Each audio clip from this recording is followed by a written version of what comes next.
আজি বহু দিনৰ মূৰত এই ভিডিঅ'টোৰ যোগেদি আমাৰ অৱস্থাৰ এটা আপডেট দিবলৈ লৈছোঁ। ময়ো যিহেতু শিৱসাগৰৰে বাসিন্দা আৰু এই শিৱসাগৰৰ বান পৰিস্থিতিৰ ময়ো এগৰাকী ভুক্তভোগী আৰু সেইদিনাখন যোৱা মঙলবাৰৰ কথা মই আপোনালোকৰ আগত আপডেটবোৰ দিব পৰা নাছিলোঁ, যিহেতু আমাৰ ঘৰত কাৰেণ্টটো নাই আৰু আজি ২৭ তাৰিখ আজিলৈকেও কাৰেণ্ট নাই আৰু তাতে নেটৱৰ্কৰ প্ৰব্লেমো আছিলে আৰু মাহঁতৰ ঘৰত পানী হোৱাৰ কাৰণে মাহঁতক আমাৰ ঘৰলৈ লৈ আহোঁ আৰু কেতিয়াও ভবা নাছিলোঁ যে আমাৰ ঘৰতো পানী সোমাব আৰু ঘৰ আহি পাই দেখোঁ গেটৰ মুখত পানী আৰু লাহে লাহে পানী ভিতৰলৈ সোমাবলৈ আৰম্ভ কৰিলে আৰু ৰাতিটোৰ ভিতৰতে আমাৰ আগফাল পিছফাল লগতে আগফালৰ ৰুম দুটাও পানীৰে ভৰ্তি হৈ গ'ল।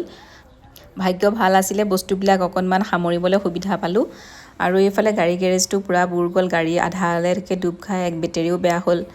আৰু কি ক'ম, এনেকুৱা এটা পৰিস্থিতিৰ কেতিয়াবা সন্মুখীন হ'ব লাগিব বুলি কেতিয়াও ভবা নাছিলোঁ জীৱনত, তাতে টাউনৰ মাজমজিয়াতে। আৰু এইফালে ঘৰৰ ভিতৰত দেখিছেনে বেডৰুমৰ অৱস্থা